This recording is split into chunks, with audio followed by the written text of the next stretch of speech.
Hello students, आज हम लोग कर रहे हैं क्लास 11th में थ्री डायमेंशनल ज्योमेट्री जो चैप्टर है, ये वाला चैप्टर हम लोग करेंगे। और इस चैप्टर का इंट्रोडक्शन, एक्चुअली 10th तक जो आप लोग पढ़ते हो वो 2 डायमेंशनल पढ़ते हो। एक्स एक्सिस, वाई एक्सिस, ये जो आप लोग पढ़ते हो ये क्या था, 2 डायमेंशन। इसमें 2 ही एक्सिस। जैसे हमारे बोर्ड है, ये बोर्ड कौन सा है, 2 डायमेंशन। ये आपकी जो कॉपी है, ये कॉपी क्या है, 2 डायमेंशन। इसमें एक एक्स एक्सिस होती है और एक वाई एक्सिस होती है। लेकिन हमारे पास ये जो कमरा है, ये कमरा क्या है, 3 डायमेंशन। इसमें 3 एक्सिस होती हैं। अगर आप एक कॉर्नर को देखोगे तो एक कॉर्नर से आपको 3 लाइन नजर आएंगी। अगर कंसीडर करें, सपोज कि ये एक लाइन एक्स एक्सिस है, एक लाइन वाई एक्सिस है और एक लाइन जेड एक्सिस है। ऐसी अगर आप अपनी पूरी कॉपी को देखोगे, पेज को नहीं, पूरी कॉपी को देखोगे या अपनी बुक को देखोगे तो वो 3 डायमेंशनल है। जो बुक होगी उसमें एक लेंथ होगी और एक ब्रेथ होगी, और जो उसकी मोटाई है वो उसकी क्या हो जाएगी, हाइट हो जाएगी। तो लेंथ, ब्रेथ, हाइट। तो जिसमें ये 3 डायमेंशन हो जाती है वो हमारा 3 डायमेंशनल हो जाता है। तो उसी टॉपिक के बारे में हम लोग पढ़ेंगे। 2D को रिप्रेजेंट करना तो बहुत इजी है, 2D को समझना भी बहुत आसान पड़ जाता है, क्योंकि उसको हम कॉपी में ड्रॉ कर पाते हैं आसानी से। लेकिन 3D को हम कॉपी में ड्रॉ कर तो लेंगे, लेकिन थोड़ा सा सोचना पड़ता है उसके बारे में। वो पूरा एग्जैक्टली नजर नहीं आता, वाली शेप में नजर नहीं आती है। 2D की तो आसानी से नजर। देखो मैं 2D बना के दिखाता हूँ। जैसे अगर हम 2D में बनाएं तो 2D में ऐसा होता है, एक एक्स एक्सिस होती है, एक वाई एक्सिस होती है। और 2D के अंदर क्वाड्रेंट बनते हैं। इस क्वाड्रेंट को हम लोग क्या बोलते हैं, फर्स्ट क्वाड्रेंट, इसको बोला जाता है सेकंड क्वाड्रेंट, इसको बोला जाता है थर्ड क्वाड्रेंट, इसको बोला जाता है फोर्थ क्वाड्रेंट। यहां पर एक्स एक्सिस पॉजिटिव होती है, यहां पर एक्स एक्सिस नेगेटिव होती है, यहां पर वाई एक्सिस पॉजिटिव होती है, यहां पर वाई एक्सिस नेगेटिव होती है। किसी भी पॉइंट के कोऑर्डिनेट में पहले हमेशा एक्स कोऑर्डिनेट आता है और उसके बाद वाई कोऑर्डिनेट आता है। इसलिए अगर हम कोऑर्डिनेट लिखें तो यहां पर एक्स वाला प्लस में होगा और वाई वाला भी प्लस में होगा। देखो, एक्स प्लस में और वाई भी प्लस में। सेकंड कोऑर्डिनेट में बात करें तो एक्स कैसा हो जाएगा और वाई कैसा हो जाएगा। थर्ड वाले में बात करें तो एक्स कैसा हो जाएगा और वाई भी कैसा हो जाएगा। फोर्थ वाले में बात करें तो एक्स कैसा हो जाएगा और वाई कैसा हो जाएगा। इस तरीके से होंगे।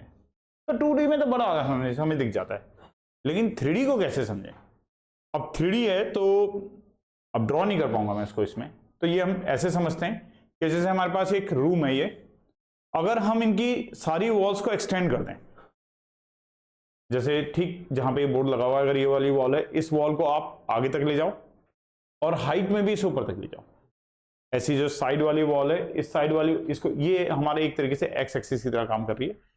तो ये आगे तक चली गई और हाइट में भी ऊपर तक चली गई। ऐसी जो साइड वाली वॉल है, ये भी आगे तक चली जाए और हाइट में भी ये ऊपर तक चली जाए। 2 एक्सिस एक्सटेंड कर ली हमने। और ये जो थर्ड एक्सिस है, मतलब ये छत, ये जो छत है, इस छत को भी हम पूरे में एक्सटेंड कर दें, पूरे में फैला दें। तो जरा इमेजिन करो किस टाइप की फिगर तैयार होगी। अगर हम इस वॉल को आगे तक ले जाएं, ऊपर तक ले जाएं, इस वाली वॉल को आगे तक ले जाएं, ऊपर तक ले जाएं, और जो छत है उस छत को भी पूरे में फैला दें। समझ पा रहे हो किस टाइप की फिगर तैयार होगी। इमेजिन कर पा रहे हो इस चीज को, कैसी फिगर तैयार होगी। ये क्या बनेगा, इसमें कितने कमरे बनेंगे, चलो ये बताओ। इसमें बनेंगे, जैसे एक कमरे में तो हम बैठे हुए हैं, एक कमरा तो ऐसे बनेगा ही, एक वॉल ऊपर से छत, एक कमरा ही तैयार हो गया। ठीक ऐसा ही एक कमरा इसके बगल में बनेगा, ठीक ऐसी एक कमरा इस दीवार के पीछे बनेगा, ठीक ऐसी एक कमरा इस डायगोनली कोने में बनेगा। और जैसे 4 कमरे नीचे बनेंगे, छत के ऊपर 4 कमरे और बनेंगे, क्योंकि दीवारें ऊपर तक जा रही हैं, ये दीवारें ऊपर तक जा रही। तो जैसे ही 4 कमरे नीचे बन रहे हैं, ऐसे 4 कमरे ऊपर बनेंगे। तो 8 पार्टीशन बनेंगे इसके अंदर, 8। जैसे इसमें कितने पार्टीशन हुए थे, 4। एक्स एक्सिस और वाई एक्सिस से कितने पार्टीशन हुए थे, 4। लेकिन अगर एक्स, वाई और जेड एक्सिस से पार्टीशन करेंगे तो कितने पार्टीशन होंगे, 8। और इन 8 पार्टीशन को बोलते हैं हम लोग ऑक्टेंट। जैसे यहां पर हम लोग क्वाड्रेंट बोलते हैं, 3D में हम लोग क्या बोलते हैं, ऑक्टेंट। तो ड्रॉ मैं नहीं कर पा रहा हूं, तो इसलिए मैं ऐसे ही आप लोगों से बात करूंगा इमेजिनेशन में ही। तो ये हमारे ऑक्टेंट हो जाएंगे। अब देखो, इन ऑक्टेंट के अगर हम कोऑर्डिनेट्स की बात करें तो कैसे कह सकते हैं। अच्छा, जब हम इनको ड्रॉ ही नहीं कर पा रहे तो मैं इसमें वो भी नहीं कर पाऊंगा कि कहां कौन प्लस का होता है, कहां कौन माइनस का होता है, मैं नहीं समझ पाऊंगा। तो इसको कहां पर कौन सी एक्सिस पॉजिटिव होती है, कहां पर कौन सा कोऑर्डिनेट नेगेटिव होता है, इन सब बातों को समझने का एक मैं आपको तरीका बता देता हूं। उस तरीके से आप लोग आसानी से ये बात पता कर पाओगे कि कौन सा पॉइंट कौन से ऑक्टेन के अंदर लाई कर रहा है। देखो क्या तरीका है इसका, आप ऑक्टेंट में अगर पता करना चाहते हो, अच्छा 3D को हम लोग कॉपी इसमें रिप्रेजेंट कैसे करते हैं डायग्राम में, अगर हमें 3D को रिप्रेजेंट करना हो डायग्राम के अंदर तो ऐसे रिप्रेजेंट होता है, जैसे एक एक्स एक्सिस, एक वाई एक्सिस और एक z axis, x axis, y axis और जेड एक्सिस, ठीक है। ये बोर्ड पे ऐसे रिप्रेजेंट हो रहा है, बट एक्चुअली ये है कैसा, एक्चुअली ये ऐसा होगा, एक्स एक्सिस ऐसे, वाई एक्सिस है और जेड एक्सिस ये, जैसे मेरा ये पेन मैंने रखा है ऐसे, ये जो पेन आगे को आ रहा है ये जेड एक्सिस है, लेकिन अब इसे बोर्ड में कैसे दिखाएं, बोर्ड में से आगे को तो बना नहीं सकता, तो इसलिए मैंने टेढ़ी लाइन बना दी है, बट एक्चुअली ये इनके ऊपर परपेंडिकुलर है, ऐसे है ये, ठीक है ना, 90 डिग्री एंगल बना रहा है, वाई के साथ भी और एक्स के साथ भी 90 डिग्री एंगल बना रहा है। तो ऑक्टेंट को अगर हम बात करें तो ऑक्टेंट होता है हमारे पास 1 2 3 4 5 6 7 और 8, और 3 कोऑर्डिनेट्स की हमें बात करनी है, एक्स कोऑर्डिनेट की, वाई कोऑर्डिनेट की और जेड कोऑर्डिनेट की हमें बात करनी है। First octant, second octant, third octant, fourth octant, fifth octant, sixth octant, seventh octant और 8th ऑक्टेंट, 8 ऑक्टेंट है। अब प्लस माइनस समझने का सबसे अच्छा तरीका, जैसे आपको 2D में पता है वैसे आप लिख लो पहले। फर्स्ट क्वाड्रेंट के अंदर 2D में दोनों के दोनों एक्स और वाई कैसे होते हैं, तो यहां प्लस लगाओ। सेकंड में कैसे होते हैं, एक्स माइनस का वाई प्लस का। थर्ड में कैसे होते हैं, एक्स माइनस का वाई माइनस का। फोर्थ में कैसे होते हैं, एक्स प्लस का और वाई माइनस का। और सेम यही रिपीट कर दो, दोनों के दोनों plus minus plus minus minus plus minus. इसके बाद 4 लगातार पॉजिटिव और 4 लगातार नेगेटिव। तो इस टाइप से इनके कोऑर्डिनेट का प्लस माइनस देख कर हम ये बात पता लगा लेंगे कि वो कौन से ऑक्टेन के अंदर लाई कर रहा है। अभी हम इसके ऊपर एक आधा क्वेश्चन कर लेंगे, तब और ढंग से क्लियर हो जाएगी बात। इसके अलावा कुछ बातें करते हैं, जैसे अगर कोई पॉइंट है तो कोऑर्डिनेट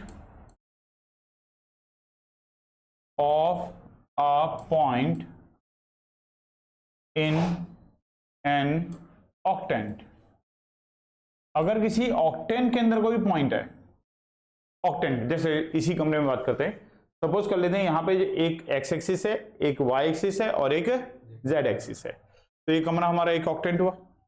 इस कमरे में यहां पे सपोज क्या एक पॉइंट है, इस जगह पर एक पॉइंट है, ठीक है ना, कहीं कुछ भी चीज हम कंसीडर करते हैं, यहां पर एक पॉइंट है। अब अगर मैं इसके कोऑर्डिनेट्स की बात करूं तो इसमें कौन कौन से कोऑर्डिनेट आएंगे, इसकी कुछ डिस्टेंस हमारी एक्स से आएगी, एक्स कोऑर्डिनेट कुछ ना कुछ होगा, 2 होगा, 3 होगा, माइनस में होगा, जो भी होगा, पर कुछ ना कुछ तो होगा। अगर यहाँ पे कोई पॉइंट है तो क्या है, अगर ये वाई एक्सिस ऐसे में है तो वाई का भी कोई ना कोई डिस्टेंस होगा, और हाइट में भी कुछ ना कुछ होगा, तो इसमें मतलब इसके अंदर एक्स कोऑर्डिनेट भी होगा, वाई कोऑर्डिनेट भी होगा और जेड कोऑर्डिनेट भी होगा, 3 होंगे इसके अंदर। तो अगर कोई पॉइंट किसी ऑक्टेंट के अंदर है तो उसमें एक्स भी होता है, उसमें वाई भी होता है और उसमें जेड भी होता है। अब जैसे अगर ये एक्स एक्सिस है और ये वाली एक्सिस अगर वाई एक्सिस है, तो ये वाली जो दीवार होगी हमारी हो जाएगी एक्स जेड प्लेन, एक्स और एक ये दूसरी एक एक्सिस, यहां पे एक एक्स और यहां पर वाई जेड है, तो ये दीवार क्या हो जाएगी, एक्स जेड प्लेन। अगर मैं इस दीवार के ऊपर यहां पर कोई पॉइंट लगा दूं, अब इसमें देखते हैं क्या इसमें एक्स होगा, कुछ एक्स की डिस्टेंस होगी, पक्का होगी। क्या इसमें वाई ऐसे आगे को कोई डिस्टेंस होगी, नहीं, y के लिए कहां होगी, ये तो बिल्कुल यहीं पे चिपका हुआ है, बिल्कुल दीवार पे चिपका हुआ पॉइंट है। क्या ऐसे में कोई डिस्टेंस होगी इसकी, नहीं होगी, कहां होगी। और क्या इसकी हाइट कुछ होगी, हाँ हाइट होगी, तो इसका मतलब इसमें x कोऑर्डिनेट होगा, y कोऑर्डिनेट नहीं होगा, y कोऑर्डिनेट नहीं होगा, क्या होगा, z कोऑर्डिनेट होगा। तो इसका मतलब अगर हम बात करें कि अगर कोई पॉइंट है जो xz प्लेन पर है, coordinate of a point on x z plane, तो एक्स जेड प्लेन पर x होगा, y नहीं होगा, z होगा। इसी टाइप से coordinate of a point on x y plane, x y plane कौन सा होगा, अगर हम कह रहे हैं ये एक्स एक्सिस ऐसे में है, वाई एक्सिस ऐसे में है, तो ये जो फर्श हुआ जहां पर हम खड़े हैं ये क्या हुआ, एक्स वाई प्लेन। अब ये एक्स वाई प्लेन है जहां पे मैं खड़ा हो रखा हूं, जो नीचे वाला पॉइंट है जहां मेरे पैर है, ये क्या हुआ, एक्स वाई प्लेन। क्या अगर इसमें एक्स की कोई डिस्टेंस होगी? हाँ, ऐसे में तो कुछ ना कुछ होगा ही। अगर मैं यहां पे खड़ा हूं, ओरिजिन अगर उस तरफ है तो ऐसे में तो कुछ ना कुछ हुआ। कि अगर मैं यहां पे खड़ा हूं, क्या वाई एक्सिस ऐसे में कोई डिस्टेंस होगी? हाँ, ऐसे में कुछ होगी। क्या हाइट है उस पॉइंट की जहां पे मैं खड़ा हूं, बिल्कुल नीचे वाले पॉइंट की? नहीं, हाइट नहीं है, ऐसे में कुछ नहीं है, तो इसका मतलब जेड नहीं होगा। तो एक्स वाई प्लेन के ऊपर एक्स होगा, वाई होगा, लेकिन जेड क्या होगा, 0। इसी तरीके से तुम मुझे बता सकते हो कि अगर मैं वाई जेड प्लेन की बात करूं तो इसके क्या क्या होगा? क्या इसमें एक्स होगा? नहीं, वाई होगा और जेड होगा।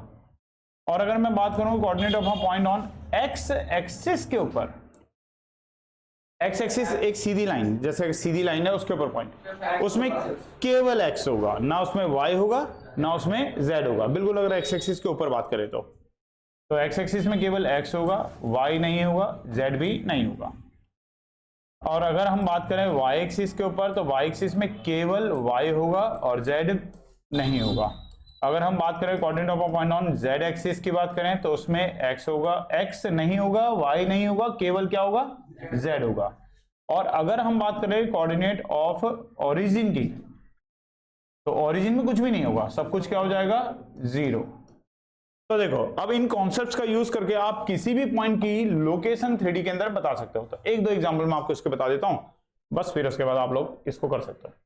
जैसे सपोज कि कोई पॉइंट है जिसके कोऑर्डिनेट है 2, -3 और 4, बता सकते हो ये किसी ऑक्टेंट में होगा या किसी एक्सिस पे होगा या प्लेन पे होगा, ये कहां पर होगा? ये पॉइंट ऑक्टेंट में होगा क्योंकि इसमें तीनों नंबर्स हैं कुछ, और x प्लस में है, y माइनस में है, z प्लस में है, plus minus plus plus minus plus, कौन सा ऑक्टेंट में आता है?